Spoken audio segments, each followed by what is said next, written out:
السلام علیکم ورحمۃ اللہ وبرکاتہ، نحمدہ ونصلی علی رسولہ الکریم، اما بعد فاعوذ باللہ من الشیطان الرجیم، بسم اللہ الرحمن الرحیم، رب اشرح لی صدری ویسر لی امری واحلل عقدۃ من لسانی یفقہوا قولی، وانفقوا مما رزقناکم من قبل ان یأتی احدکم الموت فیقول رب لولا اخرتنی الی اجل قریب فاصدق واکن من الصالحین، اور اس میں سے خرچ کرو جو ہم نے تمہیں دیا ہے اس سے پہلے کہ تم میں سے کسی کو موت آ جائے، پھر وہ کہے اے میرے رب تو نے مجھے قریب مدت تک مہلت کیوں نہ دی کہ میں صدقہ کرتا اور نیک لوگوں میں سے ہو جاتا۔ اس دنیا میں انسان کے پاس جو کچھ بھی ہے وہ سب اللہ کا دیا ہوا ہے، اور اللہ ہی کا حکم ہے کہ اس کے دیے ہوئے میں سے وہ دوسروں کو بھی دے، اسے صرف اپنے آپ پر ہی خرچ نہ کرے بلکہ مخلوق کا حصہ بھی نکالے۔ جس شخص کا ضمیر زندہ ہو وہ کبھی نہیں چاہے گا کہ وہ خود تو کھا لے اور جو اس کے آس پاس ہیں وہ بھوکے رہیں۔ اس کے اپنے بچے تو تعلیم حاصل کر رہے ہوں اور عزیزوں کے بچے جاہل رہیں، اس کے پاس تو عیش و عشرت کے سامان ہو اور دوسرے لوگ بنیادی ضروریات کو بھی ترسیں۔ دین کا مطلوبہ انسان وہ ہے جو دینے والا ہو، وہ ہر حال میں اور ہر موقع پر صدقہ دینے والا بن جائے، وہ دوسروں کا خیر خواہ ہو، دوسروں کے لیے وہی پسند کرے جو اپنے لیے کرتا ہے، دوسروں کی ضرورتوں میں کام آنا، ان کو مشکل سے نکالنا، دراصل اپنے لیے خوشیوں کا سامان کرنا ہے۔ ہمارے پاس جو کچھ ہے سب یہیں چھوڑ کے جانے والے ہیں، اس سے پہلے کہ وہ ہم سے واپس لے لیا جائے ہم خود دینے والے بن جائیں، نفع بخش بن جائیں۔ کہیں ایسا نہ ہو کہ موت کے وقت حسرت ہو کہ اے رب تھوڑی سی مہلت اور دے دے کہ میں صدقہ کر سکوں اور نیک بن جاؤں۔ اس آیت میں ایمان والوں کو خطاب ہے جو اللہ اور اس کے رسول پر ایمان لائے ہیں کہ اللہ نے انہیں جو کچھ دیا ہے اس میں جلدی کرتے ہوئے اسے بھلائی کے راستے میں خرچ کریں، اس سے پہلے کہ تم میں سے کسی کو موت آ جائے اور وہ موت کی نشانیاں اور علامات دیکھ لے، پھر ندامت سے کہے کہ اے میرے رب تو نے مجھے مہلت کیوں نہ دی اور میری موت کو کچھ دیر تک مؤخر کیوں نہ کر دیا، بس میں اپنے مال میں سے صدقہ کرتا اور میں نیک اور متقی لوگوں میں سے ہو جاتا۔ تو اس لیے اللہ سبحانہ وتعالیٰ اس وقت کے آنے سے پہلے ہمیں نصیحت کر رہے ہیں فَأَنفِقُوا، اور خرچ کرو۔ خرچ کرنے میں دو طرح کے خرچ آتے ہیں، ایک فرض اور ایک نفل۔ تو نمبر 1 اس سے مراد مال میں فرض کی ہوئی زکوٰۃ ہے کہ انسان سب سے پہلے اپنے فرض ادا کرے، اور نمبر 2 نفلی صدقات ہیں جیسے محتاجوں کو دینا، لاچار کی مدد کرنا، اور نمبر 3 ہر طرح کا نفقہ، جو کچھ بھی جہاں بھی ضرورت ہو انسان خرچ کرے۔ تو گویا اس میں نفقات واجبہ بھی ہیں، مثلا زکوٰۃ، کفارات، اہل و عیال اور غلاموں وغیرہ کا نان نفقہ، اور نفقات مستحبہ بھی ہیں کہ تمام مصالح اور نیکی کے کاموں میں خرچ کرنا، اور خیر کا کوئی کام بھی ہے یعنی بھلائی اور اطاعت کے کاموں میں خرچ کرنا۔ تو اس میں فرضی زکوٰۃ اور نفلی صدقات اور نیکی اور خیر کے سارے کام شامل ہو جاتے ہیں۔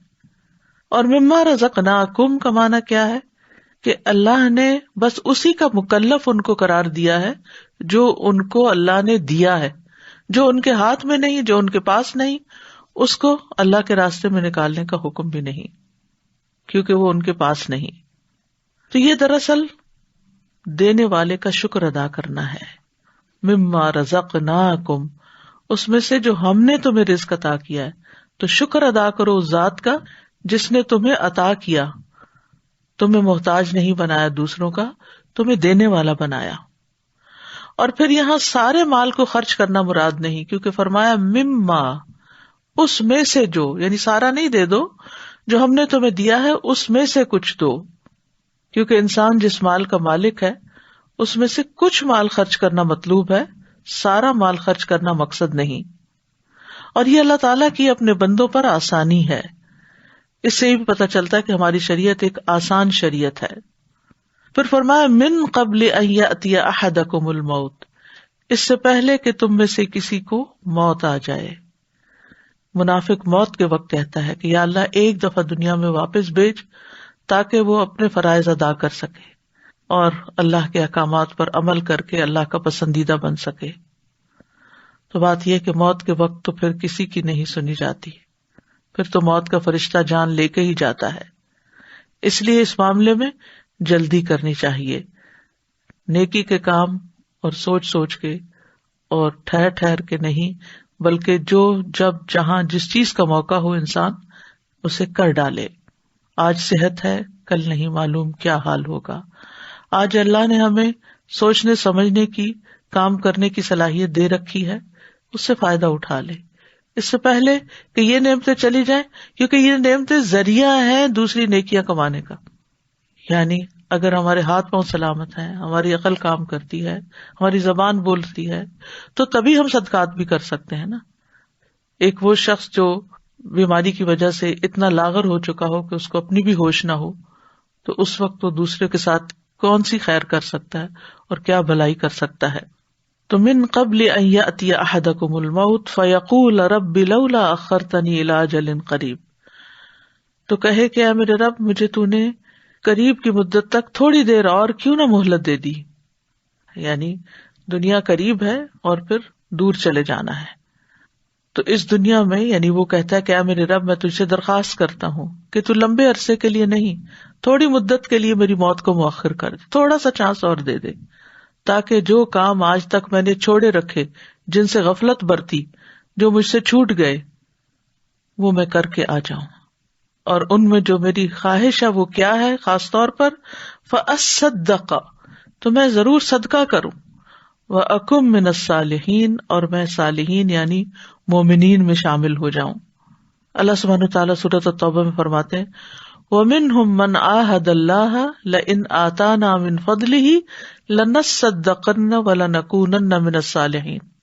ان میں سے کوئی ایسا بھی ہے جو کہ اللہ سے وعدہ کرتا ہے کہ اگر اس نے اپنے فضل سے ہمیں کچھ عطا فرمایا تو ہم ضرور ہی صدقہ کریں گے اور ضرور نیک لوگوں میں سے ہو جائیں گے. یعنی یہ منافقین کا حال بیان کیا جا رہا ہے دراصل. اور یہ آیت جو ہم نے پڑھی یہ بھی سورۃ المنافقون کی آیت ہے. تو صدقہ جو ہے وہ انسان کے نفاق کو بھی دور کرتا ہے. تو یہاں پر منافقین کا یہ وعدہ ہوتا تھا کہ اگر ہمیں کچھ ملا تو ہم بھی دوسروں کو دیں گے، لیکن پھر کیا ہوتا کہ جب اللہ تعالیٰ ان کو اپنے فضل سے غنی کرتا تو پھر وہ اپنے عہد کو بھول جاتے. ابن عباس کہتے ہیں کہ یہ آیت اہل توحید پر بہت ہی شدید ہے.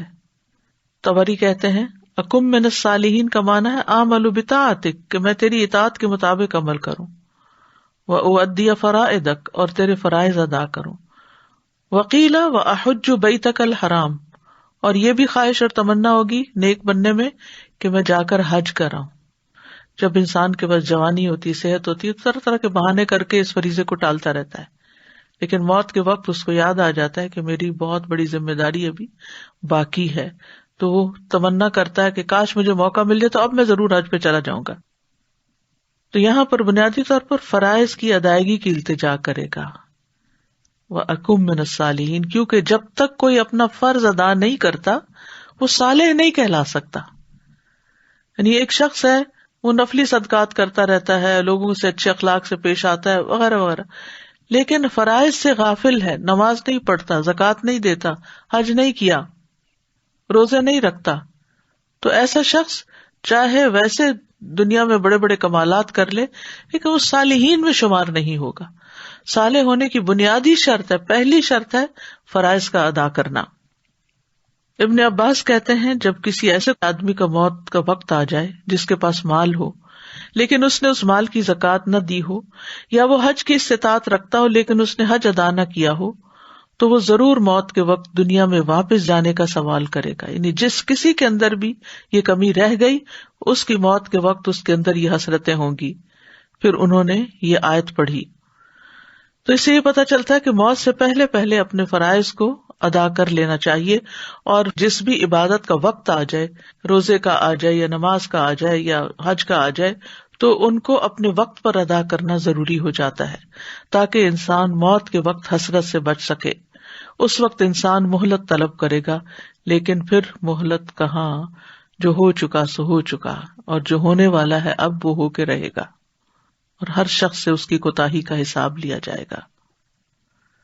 بہترین صدقہ کیا ہے؟ ابو ہریرہ رضی اللہ عنہ کہتے ہیں ایک شخص نے نبی صلی اللہ علیہ وسلم سے کہا، اے اللہ کے رسول، کون سا صدقہ افضل ہے؟ آپ نے فرمایا کہ تم اس حال میں صدقہ کرو کہ تم صحت مند ہو، مالدار ہونے کی توقع رکھتے ہو اور فقر سے ڈرتے ہو، یعنی درمیانے سے ہو، اور اتنی دیر مت لگاؤ کہ جب جان حلق تک آ جائے تو کہنے لگو کہ فلاں کو اتنا اور فلاں کو اتنا دے دو، حالانکہ اب تو وہ فلاں کا ہو ہی چکا، اب ان کے حق میں کیا وصیت کرو گے، اب تو وارثوں کا ہی ہے. بسر بن جحاش کہتے ہیں ایک دن نبی صلی اللہ علیہ وسلم نے اپنے ہاتھ پر لعاب ڈالا اور اس پر اپنی انگلی رکھ کر فرمایا، اللہ فرماتا ہے، ابن آدم، تو مجھے کس طرح عاجز کر سکتا ہے جبکہ میں نے تجھے اس جیسی چیز سے پیدا کیا، حتیٰ کہ میں نے تجھے برابر اور معتدل بنا دیا تو دو چادروں کے درمیان چلنے لگا اور زمین پر تیری چاپ سنائی دینے لگی. تو نے مال جمع کیا اور روک کر رکھتا رہا، حتیٰ کہ جب روح نکل کر ہنسلی کی ہڈی میں پہنچی تو کہتا ہے کہ میں یہ چیز صدقہ کرتا ہوں، لیکن اب صدقہ کرنے کا وقت کہاں ہے. سورۃ البقرہ میں بھی اللہ تعالیٰ فرماتے ہیں، یا ایھا الذین آمنوا انفقوا مما رزقناکم من قبل ان یأتی یوم لا بیع فیہ ولا خلۃ ولا شفاعۃ والکافرون ھم الظالمون.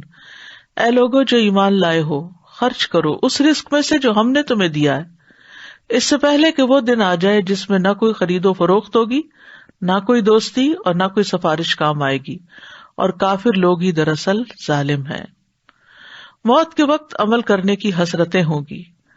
سورۃ المؤمنون میں فرمایا، حتی اذا جاء احدهم الموت قال رب ارجعون لعلی اعمل صالحا فیما ترکت کلا انہا کلمۃ هو قائلها ومن ورائہم برزخ الی یوم یبعثون. یہاں تک کہ جب ان میں سے کسی کے پاس موت آتی ہے تو کہتا ہے، اے میرے رب، مجھے واپس بھیجو تاکہ میں جو کچھ چھوڑ آیا ہوں اس میں کوئی نیک عمل کر لوں. ہرگز نہیں، یہ تو ایک بات ہے جسے وہ کہنے والا کہہ رہا ہے. اور ان کے پیچھے اس دن تک جب وہ اٹھائے جائیں گے، یعنی قیامت کے دن تک، ایک پردہ ہے، برزخ ہے. یعنی اب تو کسی اور ہی فیز پہ جا رہے ہیں، اب دنیا میں کرنے والے کاموں کی مہلت اور وقت ختم ہو چکا ہے. اسی طرح دیگر نیک کاموں کی بھی حسرت ہوگی. مثلاً موت کے وقت انسان کی حسرت ہوگی کہ کاش وہ رسول کی پیروی کرتا. وَأَنذِرِ النَّاسَ يَوْمَ يَأْتِيهِمُ الْعَذَابُ فَيَقُولُ الَّذِينَ ظَلَمُوا رَبَّنَا أَخِّرْنَا إِلَىٰ أَجَلٍ قَرِيبٍ نُجِبْ دَعْوَتَكَ وَنَتَّبِعِ الرُّسُلَ أَوَلَمْ تَكُونُوا أَقْسَمْتُم مِّن قَبْلُ مَا لَكُم مِّن زَوَالٍ. اور لوگوں کو اس دن سے ڈرائیں جب ان پر عذاب آئے گا، تو وہ لوگ جنہوں نے ظلم کیا وہ کہیں گے، اے ہمارے رب، ہمیں قریب وقت تک مہلت دے دے، ہم تیری دعوت قبول کریں اور ہم رسولوں کی پیروی کریں، تھوڑا سا وقت اور مل جائے، اب ہم سنت کا اتباع کریں گے. اور کیا تم نے اس سے پہلے قسمیں نہ کھائی تھی کہ تمہارے لیے کوئی بھی زوال نہیں، یعنی جب دنیا میں تمہیں طاقت ملی ہوئی تھی، مال ملا ہوا تھا، صحت تھی، جوانی تھی، سب کچھ، تو تم سمجھتے تھے کہ یہ بھلا کیسے ختم ہو سکتا ہے. تو فَأَصَّدَّقَ وَأَكُن مِّنَ الصَّالِحِينَ، تو میں صدقہ کرتا اور میں نیک لوگوں میں ہو سکتا. تو اس آیت میں بنیادی طور پر صدقہ کرنے کی اور نیک بننے کی اہمیت کا اندازہ ہوتا ہے، اور فرض اور نفلی صدقات کی اہمیت پتہ چلتی ہے. صدقے کی تعریف کیا ہے؟ یہ کہ اللہ کے راستے میں ایک جائز چیز کو بطور صدقہ پیش کرنا جس میں نصاب اور مدت کی تعین نہیں ہوتی. تو اس لیے اس میں مادی اور معنوی اقوال، افعال سبھی شامل ہو جاتے ہیں. مال بھی شامل ہو جاتے ہیں جیسے سونا، چاندی، نقدی وغیرہ. جانور وغیرہ بھی شامل ہوتے ہیں جیسے بکری، بھیڑ وغیرہ، یا جن پہ سواری کی جاتی ہے، گدھا، گھوڑا وغیرہ، یعنی یہ بھی صدقہ کیا جا سکتا ہے. کھانے اور مشروبات وغیرہ جو ہم کھاتے پیتے ہیں، کھانے میں سے چاہے اس کو راشن کی شکل میں دیا جائے، چاہے کوکڈ فوڈ ہو، کسی بھی شکل میں. اسی طرح بے جان چیزیں جیسے گھر ہیں، گاڑیاں ہیں، عمارتیں ہیں، لباس وغیرہ، ان کو وقف کرنا، یہ سب چیزیں آ جاتی. یعنی یہ تو صرف کیٹیگریز میں نے بتائی ہے، اس کے علاوہ بھی بہت ساری چیزیں ہو سکتی ہیں. یعنی ہر وہ چیز جس کا انسان مالک ہے اس کو فی سبیل اللہ اللہ کی خاطر دینا، اللہ کی رضا کے لیے دینا اور اس کے پیچھے کوئی اور مقصد نہ ہونا، اللہ کے دیدار کے شوق میں دینا، اللہ کی محبت میں دینا، یہ سب کچھ صدقے میں آتا ہے۔ صدقے اور زکوٰۃ میں فرق کیا ہے؟ صدقہ زکوٰۃ سے زیادہ عام ہے، بس ہر زکوٰۃ صدقہ ہے لیکن ہر صدقہ زکوٰۃ نہیں ہوتا۔ صدقہ مستحب ہوتا ہے، نفل عبادت ہے، اور زکوٰۃ فرض عبادت ہے۔ صدقے کے لیے کوئی مالی مقدار اور مدت مقرر نہیں ہوتی، جبکہ زکوٰۃ کے لیے مالی مقدار اور مدت اور جگہ متعین ہوتی ہے۔ زکوٰۃ جو ہے اس کے مخصوص مال میں لگتی ہے۔ نمبر 1 جیسے سونا چاندی، جب یہ دونوں نصاب کی مقدار پر پہنچ جائیں اور ان پہ سال گزر جائے۔ جانور جب وہ مقرر نصاب کو پہنچے، یعنی مخصوص تعداد کو پہنچے، یعنی بھیڑ بکری اونٹ وغیرہ گائے، اور ان پر سال کی مدت گزر جائے۔ کھیتی کٹائی کے وقت ان میں سے زکوٰۃ نکالی جائے گی۔ اور زکوٰۃ کے مصارف جو ہیں وہ قرآن مجید میں بیان کر دیے گئے کہ کن کن کو دینی ہے۔ اور زکوٰۃ کے 3 بڑے مقاصد ہیں۔ ابن الجوزی کہتے ہیں کہ بیدار انسان کو چاہیے کہ وہ زکوٰۃ کا مقصد سمجھے۔ نمبر 1 پسندیدہ چیز کو ادا کرنے کی آزمائش۔ نمبر 2 تباہ کرنے والی بخیلی کی صفت سے پاک ہونا، یعنی بخل سے پاک ہونا۔ اور نمبر 3 مال کی نعمت کا شکر ادا کرنا۔ بس انسان کو چاہیے کہ وہ اس بات کو ذہن میں رکھے کہ اللہ نے اس پر انعام فرمایا ہے، حالانکہ اس کو عطا کیا گیا ہے، وہ عطا کرنے والا نہیں۔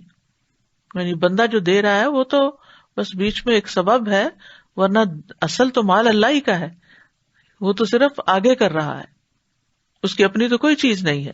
اگر اللہ اس کو نہ دیتا تو وہ کہاں سے لاتا؟ تو زکوٰۃ جو ہے اس کو فرض صدقہ بھی کہا گیا ہے، کیونکہ قرآن مجید میں زکوٰۃ کے لیے لفظ صدقہ بھی استعمال ہوا ہے سورۃ التوبہ میں، جیسے خذ من اموالہم صدقۃ تطہرہم وتزکیہم بہا وصلی علیہم ان صلاتک سکن لہم واللہ سمیع علیم۔ ان کے مالوں سے صدقہ لو، ان کو اس کے ساتھ پاک کرو اور انہیں صاف کرو اور ان کے لیے دعا کرو، بے شک آپ کی دعا ان کے لیے باعث سکون ہے، اور اللہ سب کچھ سننے والا، سب کچھ جاننے والا ہے۔ حدیث میں بھی زکوٰۃ کے لیے صدقہ کا لفظ استعمال ہوا ہے۔ آپ نے فرمایا بے شک یہ صدقات ہیں، یعنی زکوٰۃ، بے شک یہ لوگوں کے مال کا میل کچیل ہے۔ پھر اسی طرح زکوٰۃ جو ہے یہ اسلام کا بنیادی اور اہم حصہ ہے۔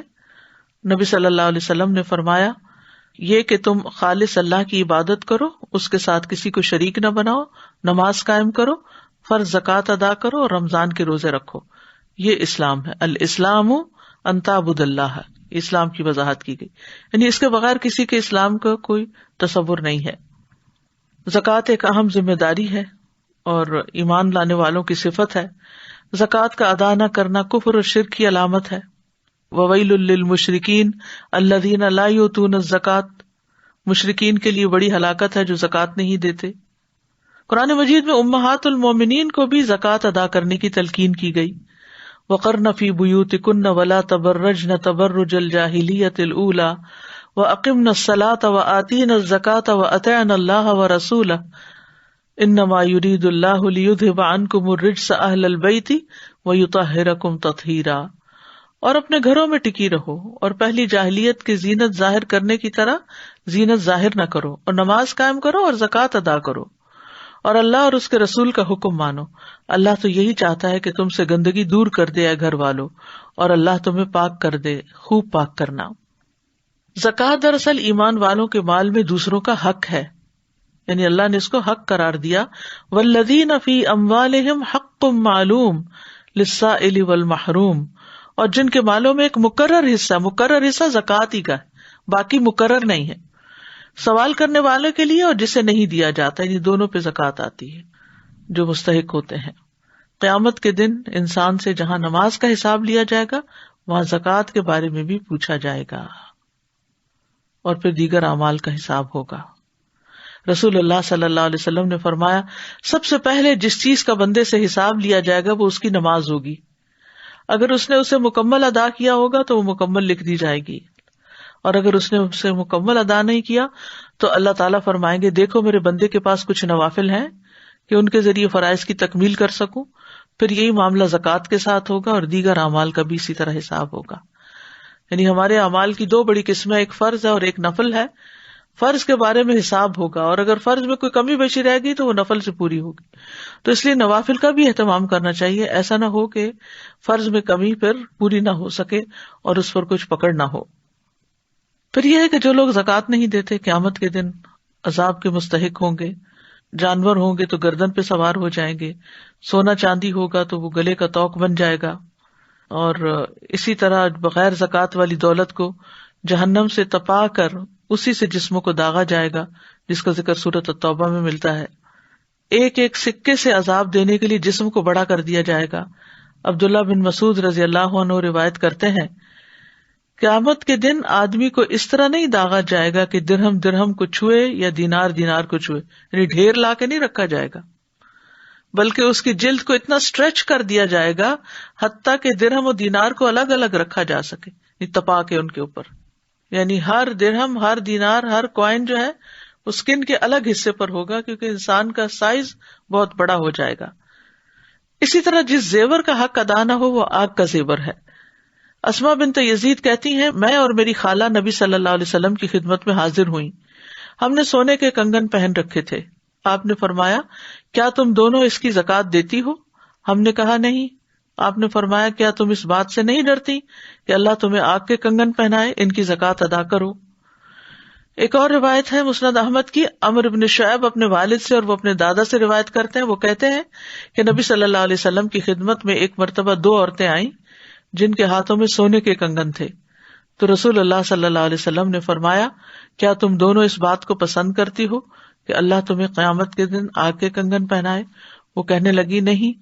آپ نے فرمایا، پھر یہ تمہارے ہاتھوں میں جو کنگن ہے ان کا حق ادا کر دو. تو یوں محسوس ہوتا ہے یہ اوپر والی روایت ہے جس کی تائید دوسری سورس سے بھی ہو رہی ہے، اور ہو سکتا ہے کہ 2 اور خواتین ہوں. بہرحال زکوٰۃ دینے کے فائدے بھی ہیں، صرف فرضی ادا نہیں ہوتا بلکہ دنیا میں بھی اس سے فائدہ ملتا ہے اور آخرت میں بھی. قیامت کے دن ہر قسم کے خوف اور غم سے نجات کا باعث ہوگا. ان الذین آمنوا وعملوا الصالحات واقاموا الصلاة وآتوا الزکاة لهم اجرهم عند ربهم ولا خوف علیہم ولا هم يحزنون. بے شک جو لوگ ایمان لائے اور انہوں نے نیک اعمال کیے اور نماز قائم کی اور زکوٰۃ دی، ان کے لیے ان کا اجر ان کے رب کے پاس ہے اور ان پر نہ کوئی خوف ہے اور نہ وہ غمگین ہوں گے. پھر قیامت کے دن وہ صدیقین شہداء کے ساتھ ہوں گے. آپ نے فرمایا، جو شخص نمازیں پڑھتا ہو اور رمضان کے روزے رکھتا ہو، قیام کرتا ہو اور زکوٰۃ دیتا ہو، تو جو شخص ان اعمال پر فوت ہوا وہ صدیقین اور شہداء میں سے ہے. پھر زکوٰۃ کی ادائیگی جو ہے وہ جنت کے قریب اور جہنم سے دور کرنے کا ذریعہ بھی ہے. ایمان کے ساتھ زکوٰۃ ادا کی جائے تو اس عمل کا بدلہ جنت ہے. جنت کے 8 دروازوں سے داخلے کی خوشخبری ہے اس شخص کے لیے جو دیگر اعمال کے ساتھ اپنی زکوٰۃ بھی ادا کرتا ہے. زکوٰۃ کے علاوہ دوسری طرف نفلی صدقات ہیں. نفلی صدقات سے مراد کیا ہے کہ انسان مقرر نہیں بلکہ زائد از ضرورت مال میں سے خرچ کرے. وَيَسْأَلُونَكَ مَاذَا يُنْفِقُونَ قُلِ الْعَفْوَ كَذَلِكَ يُبَيِّنُ اللَّهُ لَكُمُ الْآيَاتِ لَعَلَّكُمْ تَتَفَكَّرُونَ. اور وہ تجھ سے پوچھتے ہیں کیا چیزیں خرچ کریں، کہہ دیجئے جو بہترین ہو یا جو ضرورت سے زائد ہو. عفو کا ایک معنی یہ بھی کیا گیا ہے. عفو کا معنی پھلنا پھولنا بھی ہوتا ہے نا. اس طرح اللہ تمہارے لیے کھول کر آیات بیان کرتا ہے تاکہ تم غور و فکر کرو. یاد رکھیے کہ زکوٰۃ کے علاوہ بھی ہمارے مالوں میں لوگوں کا حق ہے. اسی لیے نبی صلی اللہ علیہ وسلم نے فرمایا، علی کل مسلم صدقہ، صدقہ تو ہر مسلمان پر ہے، چاہے صاحب نصاب ہے یا نہیں، زکوٰۃ دینے والا ہے یا نہیں، امیر ہے یا غریب ہے یا فقیر ہے، کچھ بھی ہے، ہر ایک کو کچھ نہ کچھ ضرور نکالنا چاہیے. یعنی بعض لوگ صرف لینے والے اینڈ پر ہوتے ہیں، وہ دیتے نہیں ہیں، جبکہ علی کل مسلم صدقہ، ہر مسلمان پہ صدقہ ہے. پھر اسی طرح ہر روز صدقہ کرنا چاہیے. ہر دن جس میں سورج طلوع ہوتا ہے انسان کے ہر جوڑ پہ صدقہ لازم ہو جاتا ہے. نبی صلی اللہ علیہ وسلم نے فرمایا، ہر روز بنی آدم کے اعضاء میں سے ہر عضو پر صدقہ ہوتا ہے. صحیح مسلم میں بھی یہ بات آئی ہے اور سلسلہ صحیحہ میں بھی. یہ انسان کی جان کا فدیہ ہوتا ہے. حارث اشعری کہتے ہیں، اللہ کے نبی صلی اللہ علیہ وسلم نے فرمایا، بے شک اللہ عز و جل نے یحییٰ بن زکریا علیہ السلام کو 5 باتوں کے متعلق حکم دیا کہ ان پر خود بھی عمل کرے اور بنی اسرائیل کو بھی ان پر عمل کرنے کا حکم دے. ان میں سے ایک یہ ہے کہ میں تمہیں صدقہ کرنے کا حکم دیتا ہوں، کیونکہ اس کی مثال اس شخص کی سی ہے جسے دشمن نے قید کر کے اس کے ہاتھ گردن سے باندھ دیے ہوں، یعنی جکڑا پکڑا ہوا ہوتا ہے انسان، پھر اسے قتل کرنے کے لیے لے چلے اور وہ ان سے کہے کیا تم میری جان کا فدیہ وصول کرنے کے لیے تیار ہو؟ پھر وہ تھوڑے اور زیادہ کے ذریعے جس طرح بھی بن پڑے اپنی جان کا فدیہ پیش کرنے لگے، یہاں تک کہ اپنے آپ کو چھڑا لے. تو اس سے یہ پتہ چلتا ہے کہ صدقہ جو ہے وہ انسان کو آخرت میں جہنم کی قید سے چھڑانے کا ذریعہ ہے. انسان کہتا ہے میرا مال، لیکن انسان کا مال تو وہی ہے جس نے کھا لیا اور ختم کر لیا، پہن لیا اور پرانا کر لیا، یا تو نے جو صدقہ کیا اور آگے بھیج دیا، یہ ہے تمہارا اصل مال. حدیث میں اس طرح آتا ہے. حسن بصری سے مروی ہے، وہ کہتے ہیں کہ احنف نے ایک آدمی کے ہاتھ میں 1 درہم دیکھا تو انہوں نے کہا یہ کس کا ہے؟ اس نے کہا یہ میرا ہے. انہوں نے کہا یہ اس وقت تک تمہارا درہم نہیں ہے جب تک تم اسے اجر و ثواب کے کام میں یا شکر حاصل کرنے کے لیے خرچ نہ کرو. یعنی یہ تم سمجھتے یہ میرا ہے، نہیں، یہ ابھی نہیں تمہارا، جب تم اسے دے ڈالو گے تو تمہارا ہو جائے گا، پھر یہ تمہیں فائدہ پہنچائے گا. پھر انہوں نے یہ شعر پڑھا، اگر تم مال کو سنبھال کر رکھو گے تو تم مال کے لیے ہو، اور جب تم مال کو خرچ کر دو گے تو وہ مال تمہارے لیے ہوگا. یعنی تمہیں مال اسی وقت فائدہ دے گا جب تم اس کو خرچ کر ڈالو گے. دنیاوی اعتبار سے بھی آپ دیکھیں کہ اگر صرف بینک میں پیسے رکھے ہوئے یا آپ کے بیگ میں پیسے رکھے ہوئے تو آپ کو کوئی فائدہ نہیں دے رہے، they are just staying there. لیکن جب آپ اس سے کوئی چیز خرید کے، مثلا کھانے کی کوئی چیز خرید کے کھاتے ہیں تو آپ کو فائدہ پہنچتا ہے، یا آپ کوئی کپڑا لے کے پہنتے ہیں، یا آپ کسی بھی طرح اپنے آپ کو کمفرٹیبل کرنے کے لیے کہیں پر بھی خرچ کرتے ہیں، تو وہ اس وقت آپ کو فائدہ دیتا ہے جب وہ آپ کے ہاتھ سے نکل جاتا ہے، ورنہ اس کی حفاظت آپ ہی کو کرنی پڑتی ہے. اور آخرت کے اعتبار سے بھی جب یہ ہمارے ہاتھ سے نکل کر ہم سے پہلے آگے پہنچا ہوا ہوگا تو پھر ہمارے لیے آسانی کا ذریعہ بنے گا. عمر رضی اللہ عنہ کہتے ہیں مجھے بتایا گیا اعمال آپس میں فخر کرتے ہیں تو صدقہ کہتا ہے میں تم میں سب سے افضل ہوں، کیونکہ انسان جو ہے مال کی محبت میں بہت شدید ہے. وَإِنَّهُ لِحُبِّ الْخَيْرِ لَشَدِيدٌ، تو جس چیز کی محبت جتنی زیادہ ہو پھر اس کو اپنے سے جدا کرنا اتنا ہی اجر و ثواب کا باعث بن جاتا ہے. ابو قتادہ کہتے ہیں کہ رسول اللہ صلی اللہ علیہ وسلم نے فرمایا لوگو اللہ سے اس کے دیے ہوئے مال کے بدلے اپنے نفسوں کو خرید لو. اگر تم میں سے کوئی بخل کرے کہ اپنا مال لوگوں کو نہ دے تو وہ اپنے آپ سے شروع کرے، خود پہ صدقہ کرے، اللہ عز و جل کے دیے ہوئے رزق میں سے کھائے اور پہنے. یعنی پسندیدہ کیا ہے؟ نکالنا، خرچ کرنا، استعمال کرنا. پھر اسی طرح مال خرچ کرنا، صدقہ کرنا فتنوں کا کفارہ ہے. ایک حدیث ہے کہ آپ نے فتنوں کے بارے میں کیا فرمایا تھا، تو راوی کہتے ہیں میں نے کہا انسان کا وہ فتنہ جو اس کی بیوی، اولاد اور پڑوسی میں ہوتا ہے، نماز، صدقہ اور اچھی بات اس کے لیے کفارہ بن جاتا ہے، یعنی ساتھ ساتھ صفائی ہو جاتی ہے. صدقہ شیطان پہ بہت بھاری ہوتا ہے. الشیطان یعدکم الفقر، اسی لیے وہ تمہیں فقر سے ڈراتا ہے کہ اگر خرچ کرو گے یا صدقہ کرو گے تو تمہارا اپنا کیا بنے گا، تم محتاج ہو جاؤ گے. نبی صلی اللہ علیہ وسلم نے فرمایا جب آدمی اپنا صدقہ نکالتا ہے تو وہ اس کے ساتھ 70 شیطانوں کے جبڑے توڑ کر صدقہ کرتا ہے. صدقہ کرنے کے فائدے کیا ہیں؟ پہلی بات یہ کہ اس سے مال نہیں کم ہوتا. یہ بظاہر ایسے لگتا ہے جسے ہمارے ہاتھ سے جا رہا ہے، لیکن اللہ سبحانہ تعالیٰ اس کے پیچھے اور لے آتا ہے. ابو ہریرہ رضی اللہ عنہ کہتے ہیں کہ رسول اللہ صلی اللہ علیہ وسلم نے فرمایا، اور ایک اور روایت میں آتا ہے قسم کھا کے فرمایا، صدقہ مال کو کم نہیں کرتا، صدقہ مال کو کم نہیں کرتا، وہ پھر آ جاتا ہے، پھر اور آ جاتا ہے، بلکہ پہلے سے بھی زیادہ آنے لگتا ہے. پھر یہ ہے کہ جو انسان نکالتا ہے وہ پورا پورا واپس بھی ملتا ہے اس کو، یعنی دنیا میں ملے یا نہ، لیکن آخرت میں ضرور ملے گا. وَمَا تُنْفِقُوا مِنْ خَيْرٍ فَلِأَنفُسِكُمْ وَمَا تُنْفِقُونَ إِلَّا ابْتِغَاءَ وَجْهِ اللَّهِ وَمَا تُنْفِقُوا مِنْ خَيْرٍ يُوَفَّ إِلَيْكُمْ وَأَنْتُمْ لَا تُظْلَمُونَ، اور تم خیر میں سے جو بھی خرچ کرو گے سو تمہارے اپنے ہی لیے ہے، اور تم خرچ نہیں کرتے مگر اللہ کا چہرہ طلب کرنے کے لیے، اور تم خیر میں سے جو بھی خرچ کرو گے وہ تمہیں پورا ادا کیا جائے گا اور تم پر ظلم نہیں کیا جائے گا. پھر یہ کہ کئی گنا واپس ملے گا. ان المصدقین والمصدقات واقرضوا اللہ قرضا حسنا یضاعف لهم ولهم اجر کریم، بلا شبہ صدقہ کرنے والے مرد اور صدقہ کرنے والی عورتیں اور جنہوں نے اللہ کو اچھا قرض دیا انہیں کئی گنا زیادہ دیا جائے گا اور ان کے لیے باعزت اجر ہے۔ حدیث میں آتا ہے کوئی شخص اپنی پاکیزہ کمائی سے ایک کھجور بھی خرچ نہیں کرتا مگر اللہ تعالیٰ اسے اپنے دائیں ہاتھ سے قبول کرتا ہے اور اسے اسی طرح پالتا ہے جس طرح تم میں سے کوئی اپنے بچیرے یا اونٹ کے بچے کو پالتا ہے، حتیٰ کہ وہ کھجور پہاڑ کی طرح یا اس سے بھی بڑی ہو جاتی ہے، یعنی جو انسان کو ریوارڈ میں واپس ملے گی۔ آسانیاں ملتی ہیں، کہیں مشکل ہو، کچھ ہٹکے، کہیں رکے، کسی بھی قسم کا کوئی مسئلہ ہو، دنیا کا آخرت کا، تو اس کے لیے صدقہ کیجیے۔ فَأَمَّا مَنْ أَعْطَى وَاتَّقَى وَصَدَّقَ بِالْحُسْنَى فَسَنُيَسِّرُهُ لِلْيُسْرَى، پس لیکن وہ جس نے دیا اور نافرمانی سے بچا اور اس نے سب سے اچھی بات کو سچ مانا تو یقیناً ہم اسے آسان راستے کے لیے سہولت دیں گے۔ فَسَنُيَسِّرُهُ لِلْيُسْرَى، صدقہ بیماریوں کا علاج بھی ہے۔ حضرت حسن کہتے ہیں رسول اللہ صلی اللہ علیہ وسلم نے فرمایا اپنے مریضوں کا علاج صدقے سے کیا کرو۔ مستدرک حاکم ایک کتاب ہے حدیث کی، کافی بڑی ضخیم کتاب ہے، ابو عبداللہ حاکم اس کتاب کے کمپائلر ہیں۔ ان کے چہرے پر 1 سال تک پھوڑے پنسیاں نکلے رہے۔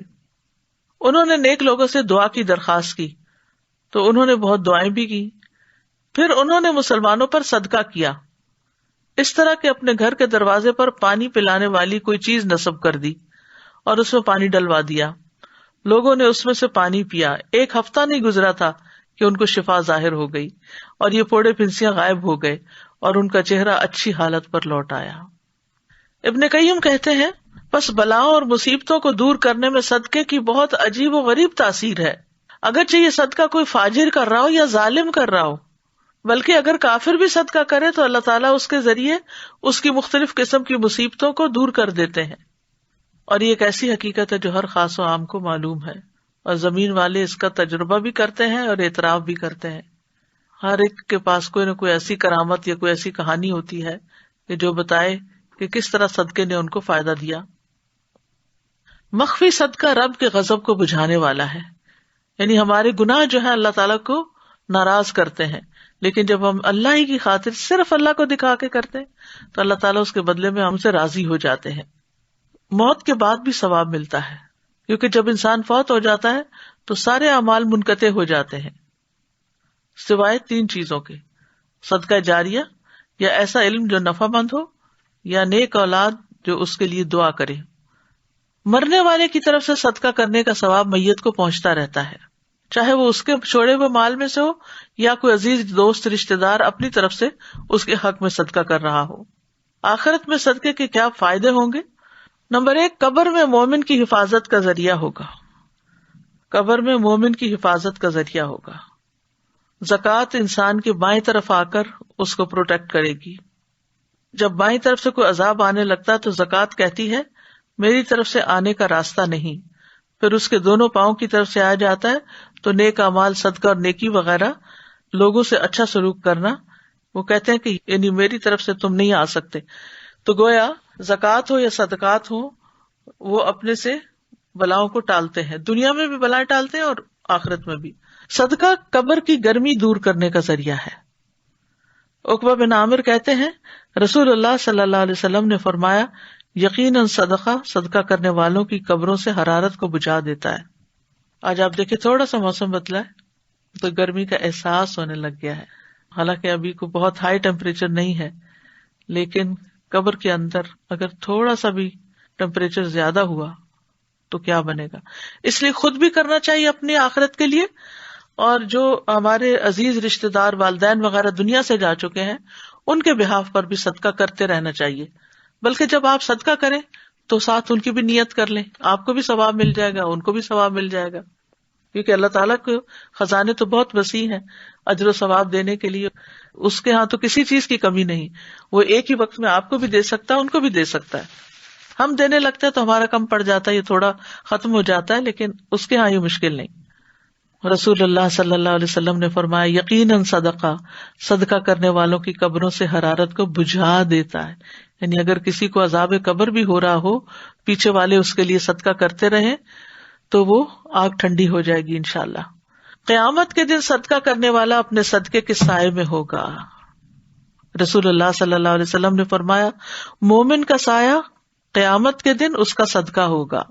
ایک اور روایت میں آتا ہے، عقبہ بن عامر کہتے ہیں میں نے رسول اللہ صلی اللہ علیہ وسلم کو فرماتے ہوئے سنا کہ قیامت کے دن ہر شخص اپنے صدقے کے سائے میں ہوگا یہاں تک کہ لوگوں کے درمیان فیصلہ ہو جائے.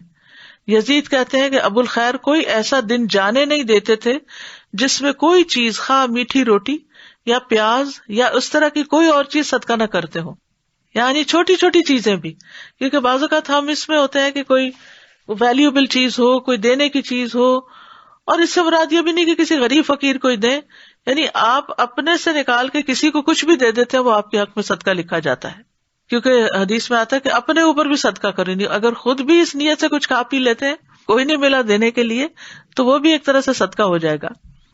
کیونکہ اللہ سبحانہ تعالیٰ ہمارا بخل دور کرنا چاہتے ہیں، اور بخل بدترین خصلت ہے کہ جس کی وجہ سے انسانوں کے تعلقات بھی خراب ہوتے ہیں اور انسان خود بھی خسارے میں رہتا ہے. پھر گناہوں کی معافی کا ذریعہ ہے.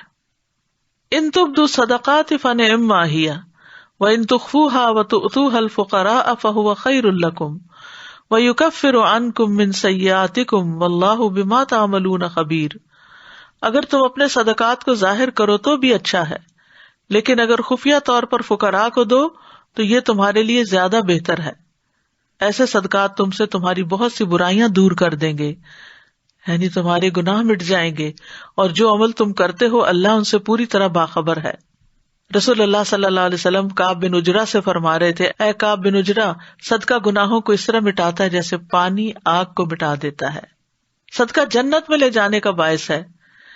نبی صلی اللہ علیہ وسلم نے فرمایا جو شخص اللہ کا چہرہ چاہنے کے لیے صدقہ کرے اور اسی پر اس کا اختتام ہو تو وہ جنت میں داخل ہوگا. صدقہ کا اجر جنت کے دروازے پر لکھا ہوا ہے. صدقہ میں کیا کیا شامل ہے؟ وسیع مفہوم ہے صدقے کا. مال تو ہے ہی، لیکن ہمارے دین میں بڑی وسعت ہے، بہت فراخی ہے. نبی صلی اللہ علیہ وسلم نے فرمایا کل معروف صدقہ، ہر اچھا کام اچھی بات صدقہ ہے. ایک اور جگہ پر آتا ہے الکلمۃ الطیبۃ صدقہ، اچھی بات بھی صدقہ ہے. کوئی اچھی بات کسی سے آپ شیئر کرتے ہیں گویا آپ صدقہ کر رہے ہیں. اپنے بھائی کی کسی بھی طرح کی مدد صدقہ ہے. آپ نے فرمایا تمہارا اپنے بھائی کو دیکھ کر مسکرانا بھی تمہارے لیے صدقہ ہے. نیکی کا حکم دینا، برائی سے روکنا صدقہ ہے. کسی بھولے بھٹکے کو رستہ بتانا تمہارے لیے صدقہ ہے. تمہارا نابینا کے ساتھ چلنا تمہارے لیے صدقہ ہے. راستے سے پتھر، کانٹا یا ہڈی وغیرہ ہٹا دینا بھی تمہارے لیے صدقہ ہے. اور اپنے ڈول سے دوسرے کے ڈول میں پانی ڈالنا بھی تمہارے لیے صدقہ ہے. پھر تسبیحات ہیں. ابو ذر کہتے ہیں نبی صلی اللہ علیہ وسلم نے فرمایا تم میں سے ہر ایک اس پر صبح کے وقت صدقہ لازم ہو جاتا ہے. میں نے کہا اللہ کے رسول میں کیسے کروں جبکہ میرے پاس تو مال ہی نہیں؟ آپ نے فرمایا سبحان اللہ، الحمد للہ، لا الہ الا اللہ، استغفر اللہ کہنا صدقے کے دروازے ہیں. امر بالمعروف اور نہی عن المنکر صدقہ ہے. لوگوں کے راستے سے کانٹا، ہڈی، پتھر ہٹا دو صدقہ ہے. نابینا کو راستہ دکھا دو صدقہ ہے. گونگے بہرے کو بات سنا دو، یعنی سمجھا دو اچھی طرح، بھی صدقہ ہے. کسی ضرورت مند کو اس جگہ کی رہنمائی کر دو جہاں سے اس کی ضروریات پوری ہونے کا تمہیں علم ہے. اپنی پنڈلیوں سے دوڑ کر کسی مظلوم اور فریاد رس کی مدد کرو، یعنی کوئی شخص گر پڑا ہے، کوئی شخص تکلیف میں ہے اور آپ دور ہیں تو دوڑ کے آپ جاتے ہیں اس کی مدد کے لیے، یہ بھی صدقہ ہے. گونگے بہرے کو بات سمجھا دو، یہ بھی صدقہ ہے. اور پھر اپنے ہاتھوں کی طاقت سے کسی کمزور کو بلند کر دو. یہ سب تمہاری طرف سے اپنی ذات پر صدقے کے دروازے ہیں. بلکہ تمہارا اپنی بیوی سے مباشرت کرنا بھی ثواب کا باعث ہے. اللہ کے بندوں کو سلام کرنا بھی صدقہ ہے، یہ مسند احمد کی روایت ہے. پانی کا ایک گھونٹ پلانا بھی صدقہ ہے. معمولی چیزیں، رسی، تسمہ وغیرہ کسی کو دے دینا بھی صدقہ ہے. پھر اسی طرح کسی کی وحشت اور تنہائی دور کرنا بھی صدقہ ہے. گھر والوں سے انس و محبت رکھنا بھی صدقہ ہے. ہر تسبیح صدقہ، ہر تکبیر صدقہ، ہر تحمید صدقہ، ہر تحلیل صدقہ. نیکی کا حکم دینا صدقہ، برائی سے منع کرنا صدقہ. پھر یہ ہے کہ انسان گھر والوں کے ساتھ بھلائی کرنا کبھی نہ بھولے. گھر والوں پر خرچ کرنا وہ بھی صدقہ ہے. گھر والوں اور خادم کو کھلانا بھی صدقہ ہے. اپنی بیوی کو پانی پلانا بھی صدقہ ہے. شجرکاری میں حصہ لینا بھی صدقہ ہے. قرض دینا بھی صدقہ ہے، دو لوگوں کے درمیان صلح کروا دینا بھی صدقہ ہے، اپنے شر سے دوسروں کو بچانا بھی صدقہ ہے۔ سب سے افضل صدقہ کون سا ہے؟ جو انسان گھر والوں پہ کرتا ہے، اللہ کے راستے میں کوئی خیمہ یا کوئی خادم دیتا ہے، تندرستی اور حالت غنا میں کیا ہوا صدقہ ہے، ایسا صدقہ جس کے بعد آدمی مالدار رہے۔ بہرحال صدقے کے لیے کچھ شرائط بھی ہیں۔ نمبر 1، صدقہ حرام مال سے نہ کیا گیا ہو۔ قل لا يستوي الخبيث والطيب ولو اعجبك كثرة الخبيث، کہہ دیجیے ناپاک اور پاک برابر نہیں، خواہ ناپاک کی کثرت تجھے تعجب میں ڈالے۔ پھر خالص اللہ کی رضا کے لیے دیا ہوا صدقہ سب سے افضل ہے۔ ریاکاری اور احسان نہ جتلایا جائے۔ سلف صالحین خوش دلی سے صدقہ کیا کرتے تھے، جیسے کسی سائل کو دروازے پہ دیکھتے تو ایک دم کھل اٹھتے کہ کوئی لینے کے لیے آیا، نیکی کا موقع دینے آیا۔ وہ کہتے مرحبا اس آدمی کو جو میرے گناہ دھونے آیا۔ ایسے صدقہ کرنا چاہیے کہ دایاں ہاتھ دے تو بائیں کو پتہ بھی نہ چلے کیا کیا دائیں نے، یعنی چھپا ہوا صدقہ زیادہ پسندیدہ ہے۔ بغیر گن صدقہ کرنا، کھیتوں، باغوں اور دیگر اسی قسم کی چیزوں سے غرباء اور فقراء کو لینے دینا۔ اللہ سے اچھی دعا کرنا، اللہم انی اسألک الہدی والتقی والعفاف والغنی، اے اللہ میں تجھ سے دعا کرتا ہوں کہ مجھے ہدایت عطا کر، تقوی اور پاک دامنی اور غنا عطا فرما۔ پھر حسن خاتمہ کی دعا کرنا، اور کرنے کے کاموں میں یہ ہے کہ اپنے آپ کو عادت ڈالیں کہ انسان صدقہ کرے، کہ کھجور کا ٹکڑا ہی کیوں نہ ہو، اپنے ہاتھ سے محنت کر کے کچھ صدقہ کر دیں۔ جو بھی وسائل یا صلاحیتیں اللہ نے آپ کو دیے ہیں ان کو استعمال کر کے نیکی کمائیں۔ جو چیز بھی پاس ہو اس میں سے صدقہ کر دیں۔ عورتیں کھانا پکانے میں صدقہ کریں۔ پھر اسی طرح دنیا کی بجائے آخرت کے مقابلے میں دوسروں سے مقابلہ کریں۔ ایسے لوگوں کو ڈھونڈیں جو آپ سے زیادہ صدقہ کرتے ہیں، پھر دیکھیں کہ وہ کس کس چیز میں کرتے ہیں، کیونکہ ہر دور کی ضروریات مختلف ہو جاتی ہیں۔ اللہ تعالی ہمیں عمل کرنے کی توفیق عطا فرمائے۔ وآخر دعوانا ان الحمد للہ رب العالمین۔ سبحانک اللہم وبحمدک، اشہد ان لا الہ الا انت، استغفرک واتوب الیک۔ السلام علیکم ورحمۃ اللہ وبرکاتہ۔